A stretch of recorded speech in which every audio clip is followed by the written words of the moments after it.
Ассалаумағалейкум ардақты ағайын, қадірлі көрермен. Бұл етене хабары, ал біздің бүгінгі қонағымыз болашақ университетінің ректоры Өмірбек Үмбетов. Өмірбек мырза, сұхбат беруге келіскеніңіз үшін біздің рахметіміз. Алғыстарыңыз айтатыным жоқ. Олай болса, алғашқы сұрақты бастасақ, университеттің академиялық артықшылықтары мен білім беру бағдарламалары қандай? Жалпы болашақ университеті студенттерге қандай оқу бағдарламаларын ұсынады? Жалпы университет тарихын жақсы білесіздер ғой, 95 жылдан бері жұмыс істеп келеді. Қазір 30 жылдың көлемінде негізі университет осы тәуелсіздіктің туындысы.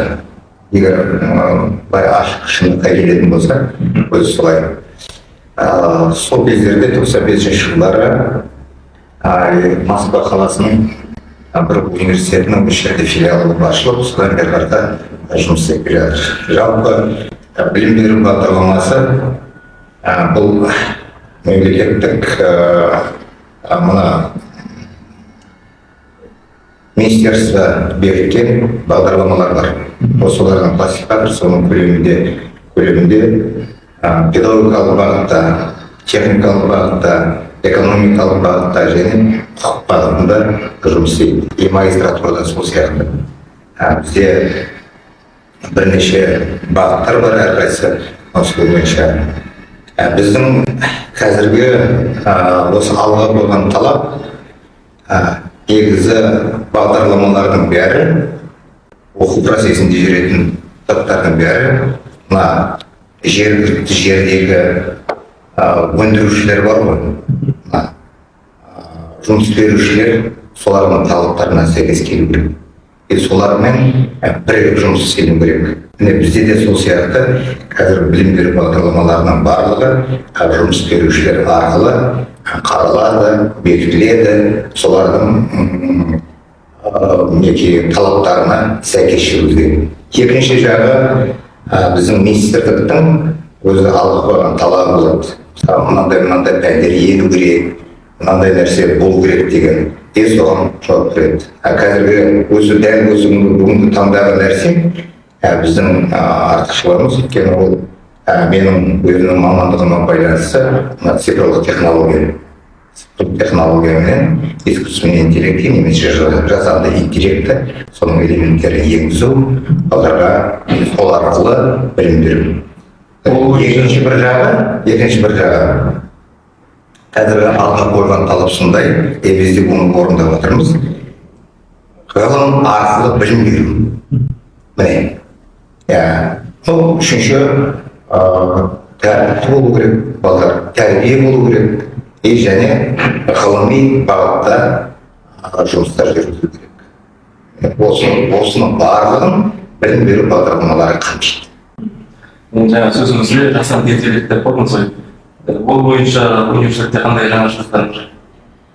Жасанды интеллект, енді менің өзімнің мамандығым өмір бойы мен ақпараттық технология, цифрлық технология, оның неге жалғасы қазіргі жасанды интеллекті сол нәрсені қолдану бойынша жұмыс істеп келе жатырмын. Біз бірнеше пәндер енгіздік осыған байланысты. Зерде деген ұлттық компанияның несі бар, требиесі, то есть бізге алға қойған мақсат бар. Сонда бірнеше пәндер көрсетілген. Мына Big Data, сосын деректер қоры, әсіресе деректер қорын визуализация жасау.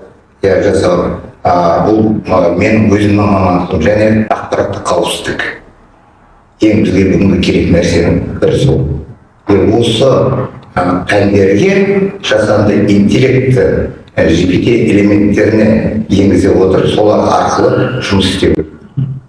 Сосын ең бір қазіргі алға қойған бағыт бұл Python бағдарламасы. Python бағдарламасын балдарға үйрету. Бұрын біз анау мектепте Паскалдан бастадық қой. Паскал дедік, одан кейін Турбо Паскал дедік, одан кейін Delphi дедік, одан кейін C дедік. Осындай жұмыстар жасадық. C# деген келді, бізге Delphi келді. Енді қазір өз мұны Python негізінде балдарға жұмыс жасап. Pythonның өте жақсы қасиеттері бар, жақсылық жерлері бар. Бұл әсіресе жоғарғы дәрежедегі бағдарлама.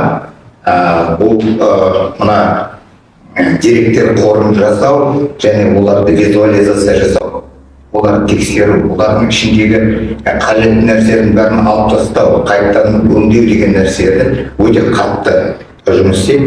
Бұған байланысты курсында бірнеше біздің студенттеріміз қазір өзінің сертификатын алды, и сол сертификат негізінде сол пәндерді оқып жатыр. Біздің қазіргі бағытымыз осы. Сосын енді осыған байланысты роботехника деген бар ғой. Роботехника, сосын дрондар, кәдімгі алдағы тұрған нәрсенің біреуі мына дрондарды пайдалану. Оларды суретке түсіру, анализ жасау, мына кадастрлық анализ, геоинформационный геоақпараттық жүйелерді қолдану, осы негізінде жұмыстар жасап жатырмыз, қазір біздің лаборатория жасап жатырмыз қазір. Тағы бір бағыт бұл өндірістегі автоматизация. Мына біздің Ресейде Трейсмолт, то есть Адазастра деген үлкен фирма бар, соның бағдарламасы бар, Трейсмолт деген. Бұның 7-ші версиясын қазір шығарды. Осы негізінде біз сертификат алдық, и соны өзімізге алдық, және сол бойынша жұмыс істеп жатырмыз. Келесі бір бағыт енді бізден мұнайға байланыстымыз ғой, Қызылорда өңірі мұнайға байланысты. И мұнай бағытында капитальный ремонт скважин деген КРЭС деген жүйе бар, системасы, соның орын лабораториясы алынған. Бірақ лабораториясы кішкентай тоңқырап қалған екен. Кеше мен Санкт-Петербургқа барып, соған бағдарламаларын алып, олардың сонымен қалай жұмыс істеу керегін сонымен алып келдім.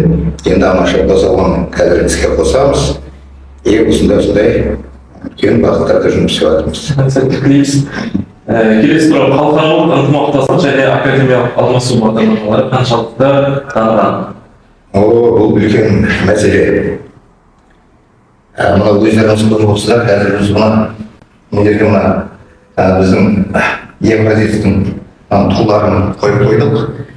Мінекей соларменен Евразийскің межпарламентская ассамблея деген ассамблеяның Сидебург университеті бар, жүйелік университет деп аталынады. Соған қазір біз осыдан 3 апта бұрын соларға алдында доклад жасап, соған мүше болдық.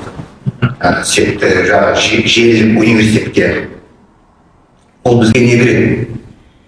Біріншіден біз осы Евразийскің құрамына кіретін 5 мемлекеттің 5-еуінің оқу орындарыменен ешқандай тең дәрежеде біз солармен қарым-қатынас жасай аламыз. Қазір де бар, мысалы бізде Европа елдерінде, басқа елдердің университеттерімен, қасымызда жатқан Өзбекстан, Қырғызстан мемлекеттің университеттерімен бізге қатынас өте жақсы. Өйткені Өзбекстан университеттерінің кейбір профессорлар бізбен бірге жұмыс істейді, сабақ береді бізге. Қырғызстанда да сол сияқты. Ресей болса да өзіміздің оқыған жеріміз, ол жерде біздің бұрыннан келе жатқан үлкен мектептер бар. Сол үлкен мектептердегі профессор оқытушылар құрамы бізге дәріс береді, біздің студенттерімізге. Бұл өте жақсы нәрсе, өйткені біздің қазір бар айтқанымыздан гөрі бұлар мінекей мынандай нәрсе болып жатыр деп өмірден болып жатқан айтса өте жақсы. Сол сияқты мынау Евразияның құрамына кіргеннен кейін біз сол жердегі 5 республиканың университеттеріменен жаңағы айтқан тең дәрежеде сөйлесіп, солармен қарым-қатынас жасау. Екінші бір үлкен мәселе бар, ол ғылыми жұмыстар жасау. Бірге отырып, сол университеттермен ғылыми жұмыстар жасау. Қазір біздің негізі Қазақстан Республикасындағы ғылыми жұмыстар өте жақсы жолға қойылды. Жылда соған бөлінетін гранттар саны көбейіп келе жатыр. Соған байланысты бізде сол өзіміздің темаларымызды, өзіміздің ғылыми зерттеу бағыттарымызды соған беріп жатырмыз. Гранттық финансирование деген бар. Гранттық финансқа беріп жатырмыз, және соларға осы елдердің мына университет ғалымдарымен бірігіп жұмыс жасау. Қазір жеке адамның жұмыс жасамайды, бәрі бірігіп жұмыс жасайды. Соның қазір бір саласы қазір местный исполнительный органы МИО деген осы мына біздің акимат қазір осы жұмысты қолға алды, финансирование жасап, соған біз қазір осы толық схема бердік. Әртүрлі бағыт бойынша. Оның ішінде мына ауыл шаруашылығына байланысты біздің қазір осы күні қасымызда жылыжайымыз бар. Жылыжайда лимон және де тағы сол сияқты өсімдіктер өсіп тұр. Соларды өсіру, соларды шыртқа шығару. Екінші бір нәрсе құдықты су мәселесі. Ол су мәселесі бұл үлкен нәрсе.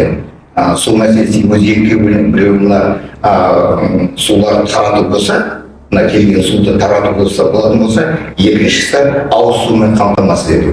Ауыз суменен тек қана қамтамасыз етіп қоймай, ол оның мына качествосын, то есть сапасын жоғарылату. Енді журналист болғаннан кейін бізде мынандай бір сұрақ болады. Университетте жас журналистерге деген қандай қолдау бар? Жалпы журналистика мамандығы бойынша білім алып жатқан студенттердің саны қанша? Бұл жерде журналистика бойынша білім алып жатқандар онша көп емес. Енді бұл мына жекелеп дайындау деген мағына бар. Яғни журналистті негізі жекелеп дайындаған дұрыс. Әркімнің өзінің қабілеті бар, әркімнің мүмкіндігі бар, соған байланысты жекелеп дайындау. Сосын екінші, сол оған беретін адам, оған сабақ пән беретін адам, ол өзі үлкен журналист болу керек, білу керек соны. Сондай біз сондай адамдарды шақырдық, сондай адамдар қазір қызмет жасайды. Мен қазір фамилияларын ұмытып қалдым, бірақ жұмыс жасайды. Екінші, біздің мектепте болса қарсымызда 706 студиямыз бар. Бұл студияда журналистер, сосын ақпараттық технологияның мүмкіндіктерін пайдаланатын балдар бар. Енді журналистика ақпараттық технологиясы қазір мүмкін емес. Оның элементтерін қолданбай олар ешқандай журналистика жүрмейді. Сөйтіп өздерінің хабарларын дайындау, жеке хабарларын, авторлық хабарларын дайындау, сондай мүмкіндіктерге ие. Жақсы неміз бар, аппаратураларымыз бар, сол бойынша жасап. Құрметті көрермендер, біздің сұрақтар осымен тәмам. Алтын уақытыңызды бөліп сұхбат беруге келіскеніңіз үшін алғысымызды айтарым жоқ. Алдағы жұмыстарыңызға тек қана сәттілік тілейміз. Рахмет. Құрметті көрермендер, біздің хабарымыз осы жерден түйінделеді. Дін аман, ниетіңіз қанша.